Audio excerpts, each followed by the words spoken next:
Le 6 mars, Valve a sorti un énorme balance page pour Deadlock. 30 pages d'infos, ce qui en fait le plus important depuis la dernière mise à jour du jeu. On va tout passer en revue, à commencer par la macro, les items, puis chaque héros. Aussi, les seuls héros qui n'ont pas vu de changement sont Holiday, Viper, Venator, Gretalon et Sinclair. Un des changements les plus importants concerne les sanctuaires.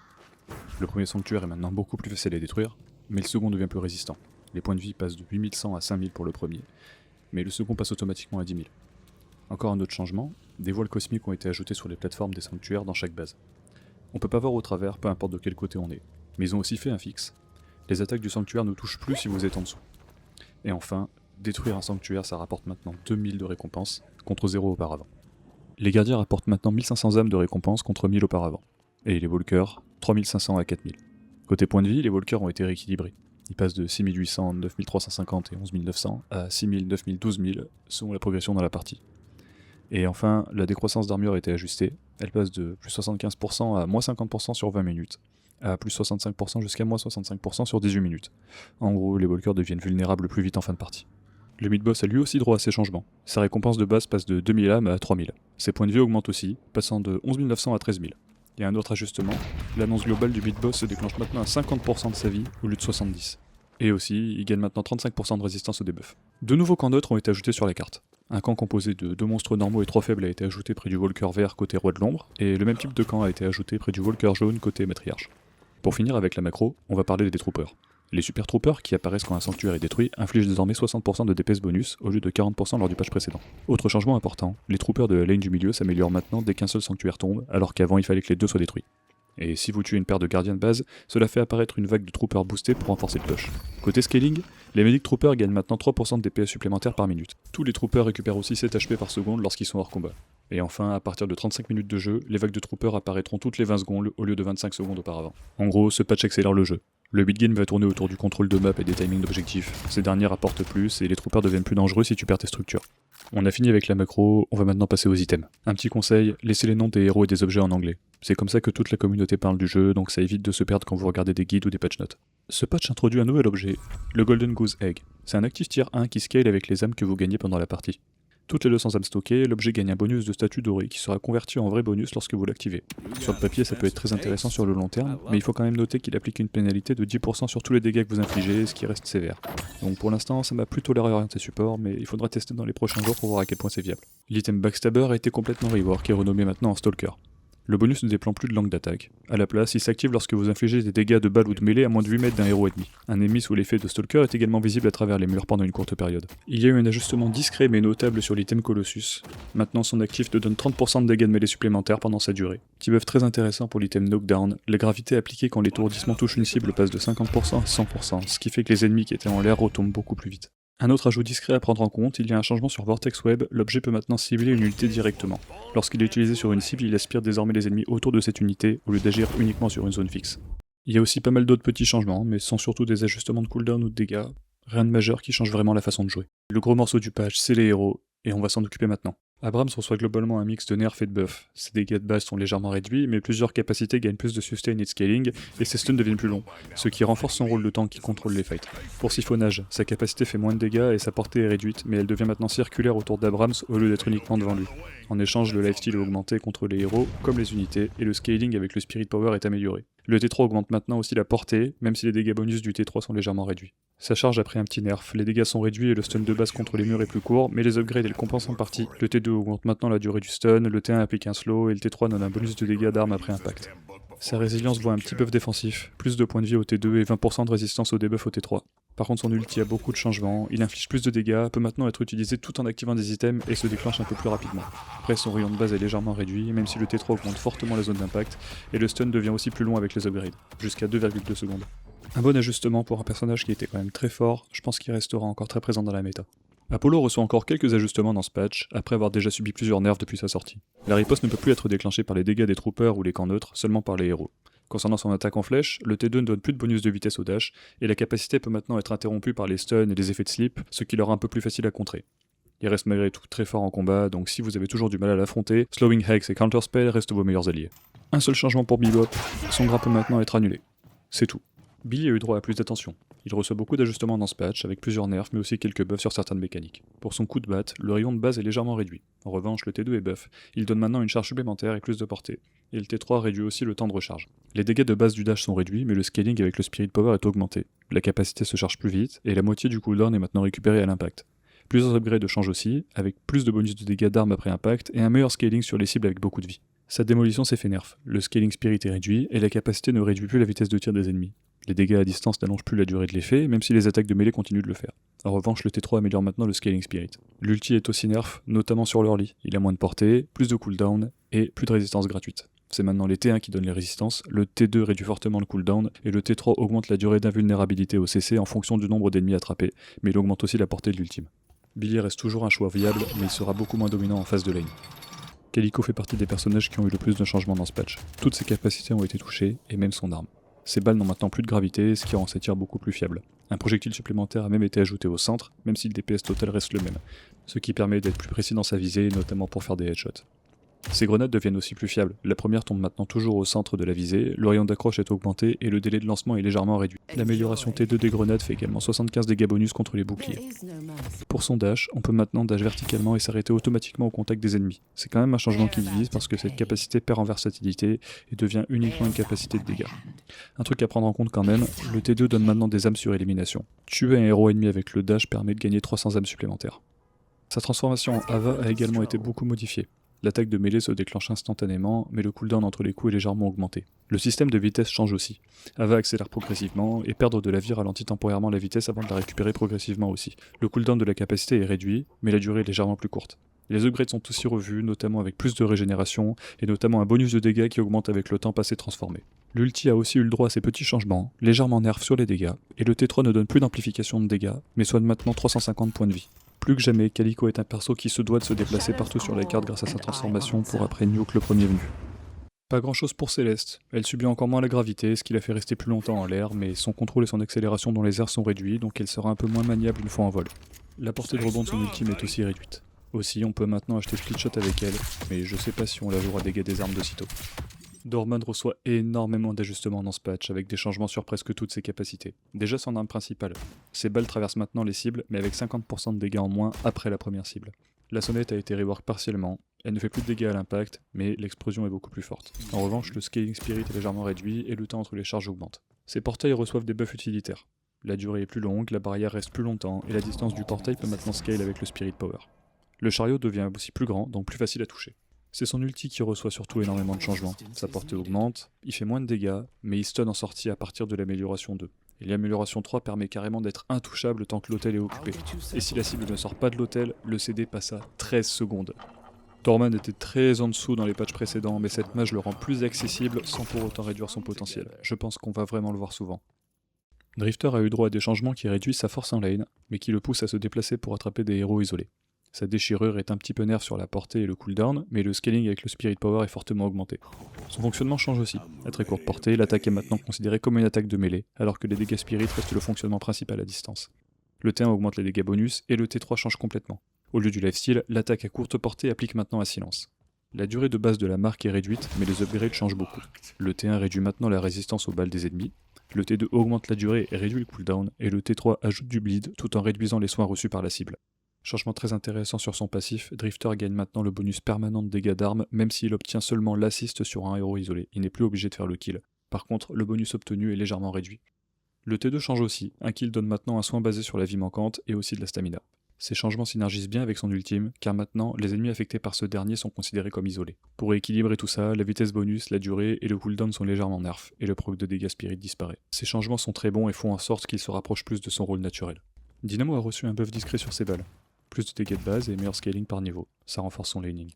Impulsion cinétique et rework, le CD monte, les dégâts aussi, mais la portée passe de 20 à 16 mètres et ne scale plus avec le spirit. Le T1 donne maintenant une charge supplémentaire au lieu de slow, et le T2 réduit la résistance aux balles et le move speed des ennemis. L'intrication quantique perd la cadence de tir et le reload. À la place, la capacité rend un point de stamina et la portée augmente. Le T3 retire les debuffs non ultimes pour toi et tes alliés, c'est une des rares sources de cleans du jeu. Le heal prend un léger nerf de cooldown mais gagne en jouabilité. Les alliés gardent le buff brièvement après être sortis de la zone et surtout tu peux sauter pendant le channel. Dynamo n'est plus une cible immobile pendant qu'il heal. Les dégâts de l'ultime sont répartis différemment, plus d'accent sur le scaling item early, mais build des PV c'est toujours aussi important car le T3 scale sur les PV max 5,5%. Assez peu de choses à dire sur Graves, c'est principalement son immobilisation qui est touchée, la durée est légèrement réduite et le cooldown est aussi un peu plus court pour compenser.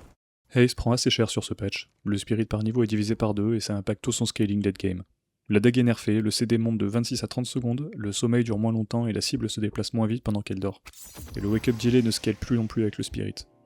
La fumigène est aussi nerfée, plus de cooldown, le scaling spirit sur la durée est divisé par 2 et il faudra au moins être T1 pour avoir la vitesse bonus en invisibilité.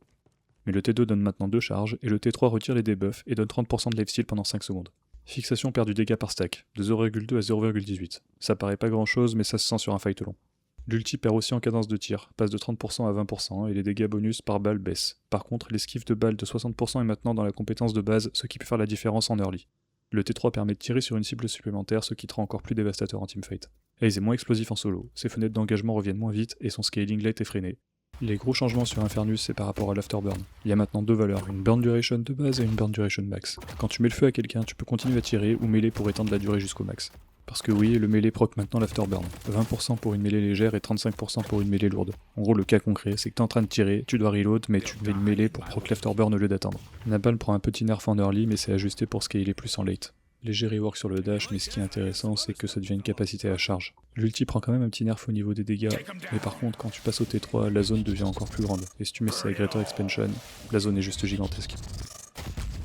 Ivy est reworké de fond en comble. La vision est claire, c'est le support offensif par excellence, même si le dégât des armes par niveau est divisé par 2. L'amélioration T3 des ronces fait que maintenant si un ennemi reste dedans pendant 2 secondes, il est immobilisé, comme le mur de Graves. Ça ouvre un combo de fou. Tu poses la zone, tu stun forme dedans, le stun maintient l'ennemi dans la zone et il est mobilisé juste après. Aussi, quand le lien est maxé, ça rend le truc permanent. Donc t'as même plus besoin de le caster, tu te balades avec le buff actif tout le temps. Et avec du spirit, tu peux tourner à 40% de fire rate et plus de 40% de bullet lifesteal en passif, pour toi et ton allié. La statue perd du scaling de base, mais le T3 remonte à 2 avec 1 seconde de stun en plus. Ça peut faire des dégâts très surprenants. Et le plus gros changement, ça reste l'ultime. Il n'y a plus de cast time, mais si tu prends des dégâts, c'est bloqué pendant 3,5 secondes, donc tu peux plus l'utiliser comme un escape gratuit. Et le CD passe de 100 secondes à 65, et tu donnes 20% de dégâts à toi et ton allié après le drop. Par contre, plus de knock-up, plus de slow, plus de barrières de base, il faut investir dans les upgrades pour les récupérer. En résumé, Ivy devient un support très agressif. Le lien permanent, le CC de zone et des buffs offensifs sur l'ulti, ça pousse à jouer à un jeu d'engagement tout le temps. C'est aussi indiqué avec la réduction CD de l'ultime, vu qu'il fait maintenant 1 minute, tu peux être absolument partout très vite. Les changements rendent Kelvin encore plus utile et agréable à jouer. La grenade a maintenant 2 charges de base et elle heal par défaut, 60 HP avec le scaling. Avec du spirit ça monte vite, bien 300 de heal et dégâts avec un build spirit correct. Le tier 2 freeze la stamina régène des ennemis et le tier 3 booste le scaling sur le heal et les dégâts. Le chemin de glace aussi est bien mieux, le tier 1 donne 35% de résist aux balles tant que t'es dessus, et le tier 3 donne un buff de spirit power, 35%. Le vrai changement de qualité pour moi, c'est la possibilité d'utiliser tes objets et tes grenades pendant que tu fais le rayon. Ça veut dire que tu peux utiliser le rayon sur un ennemi, puis utiliser la warpstone pour te rapprocher de lui, et enfin, lancer le dôme. Parce que oui, l'ulti est maintenant un unit target. Tu peux le lancer sur un allié et le dôme se crée entre vous deux. Tu peux aussi le lancer sur un ennemi, c'est pareil. Comme ça si l'ennemi était légèrement en dehors du dôme avant, maintenant tu peux le cibler directement. Tu peux aussi te self-cast comme avant pour poser sur toi. En plus, le tier 3 supprime les debuffs non ultimes sur toi et tes alliés dans le dôme. En gros maintenant, Kelvin c'est pas juste son rayon, il peut faire beaucoup plus de choses. Ce patch permet à Gaze de tester de nouveaux builds. Gros changement sur sa bombe qui devient viable avec les nouveaux scaling. Son drain prend un léger nerf de CD et de range, mais maintenant au T3 tu gagnes 2 charges au lieu d'une, avec du scaling spirit en plus. Donc avec un rapide recharge, tu as 5 left drain. C'est pour l'ulti que ça devient intéressant par contre. Le cast est quasi instantané maintenant. Avant c'était 0,7 secondes, maintenant c'est 0,2. En plus le tier 2 silence en AOE dans 25 mètres pendant 3 secondes, et le tier 3 te donne plus 60% de spirit power, plus 40% de fire rate et plus 50% de spirit resist pendant 8 secondes. En gros tu swaps et tu deviens une machine. Gaze dégâts des armes est toujours viable, mais maintenant tu peux aussi la jouer spirit, avec un meilleur scale au niveau du life drain et de la bombe, sans compter les buffs de l'ulti. La diversité de build est un point super important dans Deadlock et je suis content qu'il l'enforce sur certains personnages. L'âge s'en sort bien sur ce patch. Le grappin T3 donne maintenant plus un stamina à chaque utilisation et 60% d'air control. En gros, tu peux utiliser ta stamina, puis mettre un coup de grappin, ça te donne un point. Puis tu remets un coup de grappin, tu récupères à nouveau un point, et ça te permet de rester en l'air quasi indéfiniment. Le fouet prend un petit nerf de base. Le CD augmente, le heal a été réduit, et l'angle d'attaque ne scale plus avec la spirit. Par contre le T3 le rattrape. Ça rajoute l'angle d'attaque et ça remonte le heal à 70%. Donc le fouet maxé c'est quand même meilleur qu'avant, c'est juste le fouet de base qui souffre. En gros ces changements là servent surtout à éviter de donner trop d'outils à un personnage et ça te demande de choisir une direction en fonction de ta partie. Après l'ultime c'est le changement le plus impactant. La distance de lancer ne scale plus avec le spirit, donc c'est fini de lancer dans le spawn depuis le pit, sauf s'ils sont vraiment très proches de ton spawn. Par contre, le T3 donne 10 mètres de cast range, ça veut dire que tu peux grab quasiment n'importe qui dans ta base avec l'ulti. Ça fait quand même très large. Beaucoup de changements pour McGuinness qui retrouve ses build spirit. L'un des plus importants selon moi, son mur est maintenant destructible. 2 mêlées lourdes pour casser un segment. Oubliez pas ça parce que sinon vous allez rester bloqué devant un mur que vous pouvez casser. En plus quand le mur est maxé, 2 tourelles spawn à côté quand tu le lances.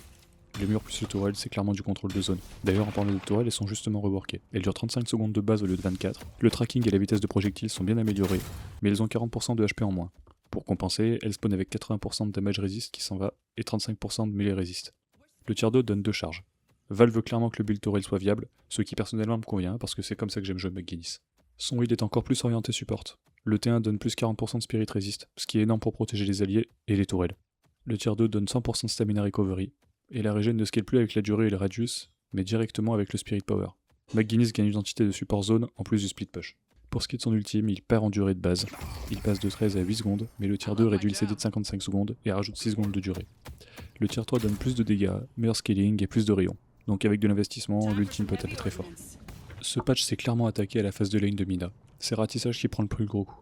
Le CD passe de 10 à 16 secondes, le heal par kill baisse aussi. Et pour récupérer le heal, il faut maintenant investir 2 points au lieu de 1. En gros, Mina doit choisir entre dégâts et résistance en lane, au lieu d'avoir les deux gratuitement. Ce qui était nécessaire vu sa force en early. Sa retraite perd aussi en range, et le cooldown ne peut plus descendre aussi bas qu'avant. Par contre, le T3 donne un recast supplémentaire. 3 dash au total, c'est assez dingue en mobilité si tu investis dedans. Sa morsure fait aussi moins de dégâts de base, mais le scaling spirit monte. Le T1 donne maintenant un slow 30% au lieu de la move speed, et le T3 réduit le CD et donne 25% de cadence de tir pendant 5 secondes. C'est moins fort early, mais ça scale mieux. L'ulti prend aussi un nerf, plus 15 secondes de CD, dégâts réduits. Le tier 2 compense un peu avec moins 55 secondes de CD au lieu de moins 40 secondes. En résumé, sa force early est nerfée à tous les niveaux. Stamina, morsure, ratissage, elle doit investir plus d'AP pour retrouver ce qu'elle avait avant gratuitement. Toujours forte, mais plus un monstre de laning inconditionnel. Mirage fait partie des gros reworks sur ce patch, à commencer par l'escarabée. Il fonctionne maintenant comme une capacité chargée normale. Tu casses, les PV sont volés instantanément, pas de tic. Le vol passe de 45 à 70 PV max, et au lieu de réduire la résistance au bal, ça donne 10% d'amplification de dégâts sur la cible. Le T3 double l'amplification à 20% avec un très bon scaling spirit. Donc l'escarabée devient un outil de burst et bien plus direct. La tornade c'est plus vraiment un contrôle, mais ça devient une véritable capacité défensive. 30% d'équipe de balles de base, 60% avec le T2. Et le T3 permet de le relancer dans les 5 secondes. On s'est fait double tornade avec 60% d'esquive. La marque de Jhin révèle les ennemis 2 fois plus longtemps, 6 secondes au lieu de 3. En plus, le T3 stun à stack max pendant 0,5 secondes. Le max de stack, c'est 5, et chaque stack fait maintenant 200% de dégâts en plus. Mais le changement le plus fou, c'est l'ultime. Maintenant, t'as plus besoin de cibler un allié ou une structure, tu peux cliquer n'importe où sur la minimap. T'as un délai de 3 secondes, et si tu prends des dégâts, ça s'interrompt. Le T2 donne 400 de bouclier avec un scaling spirit à l'arrivée. Tu peux te téléporter chez l'ennemi, voler leur camp ou leur sinners, split push, tu peux faire ce que tu veux. En gros, t'as plus besoin de spam ricochet derrière tes alliés. Entre l'escarabée, la double tornade, la téléportation libre, Mirage ça va vraiment être fun à jouer. Pour mots écrits, le plus gros changement c'est la mobilité, parce que le tunnel te permet maintenant d'entrer dans les conduits. Et avec le boost de vitesse, tu te déplaces extrêmement vite. Par contre, le tunnel ça dure pas éternellement, donc faut pas se retrouver piégé sous terre. Intimidation perd des dégâts de base, mais son spirit scaling augmente. Ça devient très intéressant parce que ça devient suffisamment fort pour faire proc tank buster. Si tu rajoutes en plus le heal, ça te donne un sustain énorme en lane. Le jet de sable perd de la portée, de 35 à 25 mètres. Le tier 2 donne maintenant un slow au lieu de la réduction de CD. Moins de portée mais plus de contrôle. Mais le nerf le plus visible, c'est l'ulti. Le cooldown passe de 90 à 150 secondes. Par contre le DPS monte de 35 à 60 et le T1 donne 100% de vol de vie. Donc chaque ultime est beaucoup plus dangereux, mais tu l'as 2 fois moins souvent. Fini le spam. Et aussi le T3 donne moins 60 secondes de CD. Donc là ce sera le retour du spam. En résumé, le Moen Krill CC pur est nerfé en early. Par contre, le Mo Spirit avec Tank Buster et le scaling de intimidation, ça ouvre une direction complètement nouvelle. Pas grand chose à dire sur Page, je pense que le nerf le plus notable, comme Grave, c'est la durée d'immobilisation qui est légèrement réduite. Par contre c'est pas les mêmes pour Paradox, qui change aussi énormément. Le mur ne fait plus de dégâts, fini le combo gratuit swap à travers le mur pour 9% de PV max. Maintenant le mur il amplifie les balles alliées qui passent à travers, plus 100% de vélocité et plus 30% de dégâts des armes. Le T3 le transforme aussi en capacité à charge, et les ennemis qui traversent sont fortement ralentis, donc le mur devient un vrai outil de zone.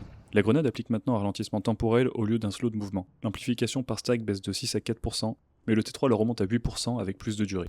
La carabine est elle légèrement buffée. Le scaling de damage de base passe de 100 à 125%, c'est pas un très gros changement. Par contre l'ulti a droit à un gros changement, parce que le T3 permet de swap plusieurs ennemis dans un rayon de 7 mètres. Ça peut faire des énormes dégâts dans un teamfight, d'un côté comme de l'autre. En résumé, Paradox passe d'un perso de pick solo à un perso de contrôle d'équipe. Moins de dégâts gratuits en early, mais un potentiel de teamfight bien plus élevé avec le swap multi-cible et le mur qui amplifie les alliés. Il y a une seule chose à retenir pour Pocket. Son ultime tier 3 empêche tout soin sur les cibles. C'est pas une réduction, c'est un blocage total. Ça fait de Pocket une réponse directe au perso à gros sustain. Et vu le patch, on risque de le voir souvent. N'oubliez pas, quand vous affrontez Pocket, vous devez acheter une Divine Barrière pour vos alliés. C'est le seul moyen de se débarrasser de son ultime, qui a l'air encore plus ennuyant qu'avant. Pas grand chose sur Rem, juste un petit nerf, notamment au niveau de son ultime, qui perd en rayon, donc il est plus facile à esquiver, et on peut aussi l'interrompre avec un stun. Pour Seven, c'est plus des petits changements qui s'accumulent. Le plus important, la vitesse de déplacement qui ne scale plus avec le Spirit. Sa charge ne scale plus en durée avec le Spirit non plus. Pour la garder longtemps, il faut d'abord maxer le T3 qui donne plus 12 secondes de durée. Avec de la Redux CD et un item de durée, tu peux avoir du 100% uptime, mais il faut investir dedans au lieu de l'avoir gratuitement avec juste du Spirit. L'ultime permet de bouger dès la base maintenant, t'as plus besoin d'attendre le T3 pour pas être immobile. Par contre, la résistance aux balles de base passe à 0%. Il faut passer T1 pour remonter à 55%. Son stun perd aussi un peu de dégâts et de portée, et la portée ne scale plus avec le Spirit. En fait, c'est la même logique que le reste. Seven doit investir dans les upgrades au lieu de tout avoir via du Spirit brut. Donc c'est fondamentalement le même perso, il faut juste que chaque force demande maintenant un investissement en upgrade. Shiv a deux gros changements. Le premier, l'ulti. Il est plus ciblé automatiquement, c'est un skill shot. Tu sautes en avant et si tu rates, tu rates. Et aussi le T3 ne reset plus le CD complètement. Tu as une fenêtre de 20 secondes pour relancer. Donc si tu exécutes, la fenêtre se refresh, mais c'est fini les resets infinis d'un fight à l'autre. Shiv perd aussi un stamina, de 3 à 2. Le deuxième gros changement, c'est les couteaux. Plus de dégâts à l'impact, tout passe sans saignement. Le DPS par couteau monte de 4 à 10, et avec le T3 maxé ça monte encore. Sans aucun item spirit, 4 couteaux stackés ça fait déjà 100 dégâts par seconde. Donc Val va retirer de la puissance à l'ulti, mais l'a remis dans les couteaux. Ce qui est très intéressant aussi pour Shiv, c'est son dash, qui réduit maintenant la résistance spirituelle de 6% pendant 16 secondes, et ça se stack. Le T2 rajoute même 8% de réduction. Donc si tu dashes plusieurs fois sur la même cible, la résistance spirituelle fond. Ça permet d'avoir un Shiv 100% spirit, mais aussi un Shiv qui set up ses alliés spirit au lieu de tout faire tout seul. En résumé, Shiv est plus technique. L'ulti peut se rater, les resets sont limités, t'as moins de stamina, par contre les couteaux font plus mal et le dash donne une nouvelle dimension au perso. Ce qu'il faut savoir sur Silver avec ce patch, c'est que la forme loup a été fermée pour que les ajustements sur Silver font en sorte que la forme humaine et la forme loup soient plus équilibrées entre elles. Avant, Silver c'était un perso d'ulti, t'attendais ta transformation et c'était là que tu jouais. Maintenant la transformation est moins dominante et la forme humaine garde de la valeur. C'est un perso qui doit jouer les deux formes au lieu de tout miser sur l'ulti. Victor a plusieurs changements importants. Déjà sa batterie qui commence chargée dès le spawn, ce qui donne un énorme avantage en lane. En plus, la portée monte de 20 à 28 mètres, tu passes de 5 à 7 projectiles, et le tier 3 donne un scaling spirit de 2,2 au total. Ça tape bien plus fort. Laura atteint son DPS max en 6 secondes au lieu de 10. Le DPS max est réduit, mais tu y arrives bien plus vite. En plus, une barre de progression en bas de l'écran t'indique quand t'es au max. Le radius monte aussi, de 7,7 à 10 mètres. En gros, Laura fait moins mal au pic, mais elle est efficace beaucoup plus tôt dans le fight. Mais le vrai truc, c'est le rework de l'ulti. Le T1 donne maintenant plus 15% de cadence de tir et plus 6% de dégâts spirit par balle tant que l'ulti est en cooldown. Donc tu deviens plus fort en permanence tant que t'as pas ta réanimation. Et le T3 donne 6 mètres de rayon, 1 seconde de stun et moins 50 secondes de CD. Donc avec Greater Expansion, la zone est gigantesque et le stun dure 3 secondes au total. Si tu rajoutes un item de durée, tu montes à presque 4 secondes. Par contre le heal est nerfé. Le CD passe de 23 à 30 secondes, moins de vitesse et moins de scaling. Il faut investir dans les upgrades pour retrouver la mobilité d'avant. Maintenant, Victor est plus fort en combat prolongé et sa mort devient une vraie menace avec le stun de 3 secondes. Par contre sa mobilité est réduite. Ce qui est une vraie faiblesse pour lui vu que tout son kit tourne autour du fait d'être près des gens. Vindicta change de scaling sur ce patch. La cadence de tir ne scale plus avec le Spirit, mais les dégâts des armes si. Ça double dip avec le bonus de dégâts d'armes de l'ulti. Le Spirit booste tes dégâts de balles, qui sont eux-mêmes boostés par le sniper. Les munitions passent de 22 à 19 par contre, et la vélocité des balles augmente. Le vol permet maintenant d'utiliser le mêlée, la parade, et donne plus 50% de portée d'item. La parade en vol c'est gros, parce que tu peux acheter counterspell et bloquer un lash ou un knockdown sans annuler ton vol. En plus, le T3 refresh la durée du vol sur un kill de héros, donc si tu enchaînes les kills, tu restes en l'air indéfiniment. Les corbeaux sont devenus une capacité en cône qui touche les ennemis dans le chemin. Le bleed est un peu réduit, mais la durée du debuff monte. Le T1 donne maintenant moins 35% de réduction de soins au lieu du ricochet. Le sniper a aussi un petit buff, le bonus de dégâts d'armes monte de 5% à 6%, un son te prévient quand le tir est full chargé, et utiliser des items en scope ne te sort plus du scope. En résumé, Vindicta gagne en confort et en polyvalence en vol, le changement de scaling pousse vers un build Spirit Arm hybride plutôt que du Spirit pur pour la cadence. Viscous a eu le droit à pas mal de changements. Son explosion gluante rebondit une fois de base et 4 fois si tu max. Et la flaque au sol donne 60% de distance de glissade en plus pour toi et tes alliés. Le coup de poing proc maintenant les items de courte portée comme Point Blank. Avec Greater Expansion, les points deviennent gigantesques, et il donne aussi 30% de contrôle aérien aux alliés touchés.